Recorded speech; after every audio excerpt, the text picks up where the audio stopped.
Under various names, the US Department of Defense controls 336 biological laboratories in about 30 countries. The data and facts given in media reports, or by experts, are deemed as quite worrisome in many parts of the world. Why so many labs are placed not in the US territory, but in distant countries? Countries, especially developed nations, have biological laboratories everywhere. These are for two reasons. One, of course, is the positive aspect of research and development. The second aspect is, of course, for military-grade pathogens. So, what worries me is the second type, where pathogens are being developed for warfare purposes. Observers and experts point out that some of the US-controlled labs have military backgrounds, and this has aggravated the worries in the international community. Laboratorium Biologi Amerika di bawah Pentagon atau di bawah Kementerian Pertahanan Amerika yang ada di Indonesia disebut NAMRU 2. Jadi NAMRU adalah singkatan dari Naval American Medical Research Unit, dan itu komandonya adalah di bawah Pentagon, dan itu adalah kegiatan marinir US atau marinir Amerika Serikat. When you say the US State Department or the US DoD, which is the owner of these labs, then element of a military or the use of these biological labs for the sake of a military purpose becomes an open secret, certainly, then it's a point of concern. In an attempt to ease the worries and concerns over US biolabs around the world, the White House press secretary stated, "The United States is in full compliance with its obligations under the Chemical Weapons Convention and the Biological Weapons Convention, and does not develop or possess such weapons anywhere." But analysts say the explanation is inadequate to clarify Washington's refusal to accept inspections of biological facilities within and outside its borders. They point to the fact that the US has for a long time been the only country obstructing the negotiations on the Biological Weapons Convention Verification Protocol. Well, you see, the Biological Weapons Convention has tried a lot to be able to generate some kind of verification mechanisms. But this has been protested, for example, by the United States. The Bush administration completely didn't want even discussions on this subject.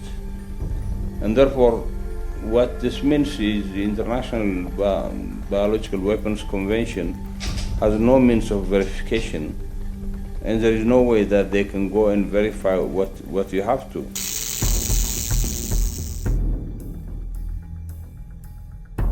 While the worries about biolabs hit headlines worldwide, US media has hardly covered the topic, and little information about the labs is available to the public. I think that transparency in this kind of research environment is very significant. I think that they are not open, they are not transparent, but definitely if they are hiding, they have some strategic objectives in their mind. US biological labs are not transparent. With lack of transparency, accountability is also absent. Karena kegiatan NAMRU sangat tertutup, tidak bisa kita lihat apa yang dia lakukan. Misalkan tiba-tiba NAMRU mempunyai kerjasama dengan universitas besar tanpa izin kami.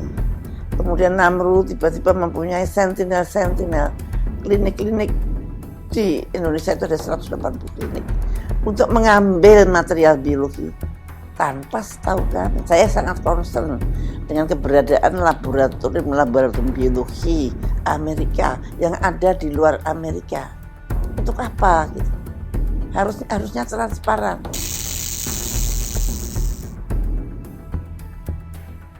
Behind the aggravated worries are the rising fears of harms the US biolabs, or what they produce, do to the countries that host them, or beyond. And if your labs are aimed for strategic objectives, then these labs are very much dangerous. They are harming or they could be harmful. It will be not going to limit the catastrophe of this lab within that area or region or country. It has a spillover impact in the adjacent regions, including the farthest region. Namru datang ketika hampir tahun 70-an. Pada waktu agreement itu dibuat, sesungguhnya Namru hanya akan berada di Indonesia hanya sampai tahun 80. Itu hanya 10 tahun. Tetapi nyatanya dia bisa berlangsung terus tanpa status. Dan setelah saya jadi menteri, saya concern terhadap itu.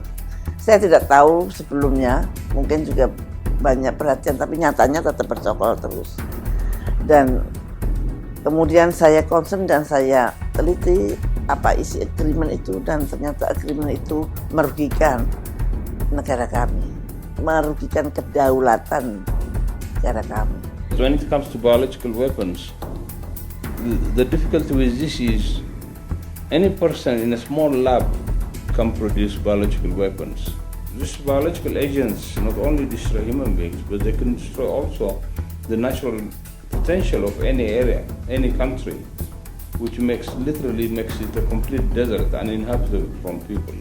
Perhaps they want to avoid public criticism and legal limits at home.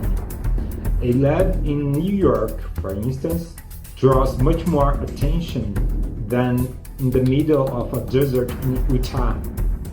Moreover, they choose to create those facilities in countries where surveillance is weak or absent.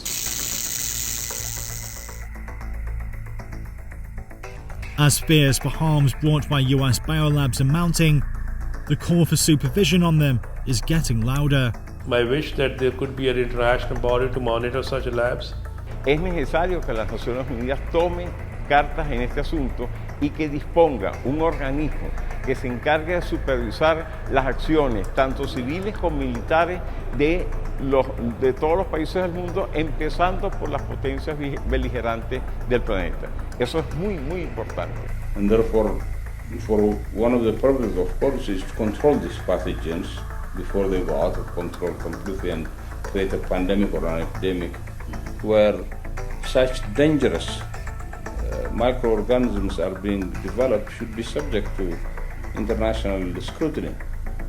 This kind of, biological weapons, biological laboratories, they should be controlled by the, supranational, maybe, bodies, agents. They have to tell about what's going on over these places and what kind of viruses, what kind of weapons they are producing.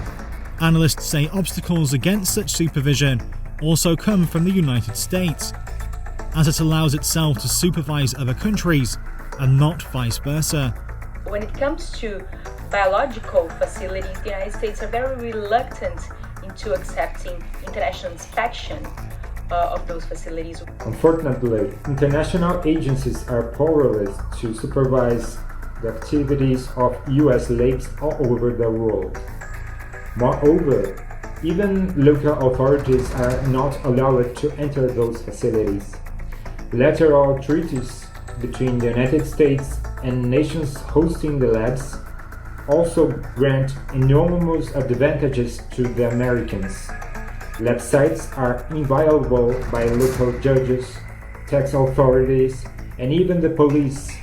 Experts said the global biolab layout of the United States represents its interest in intervening in others' affairs and maintaining its supremacy in the world.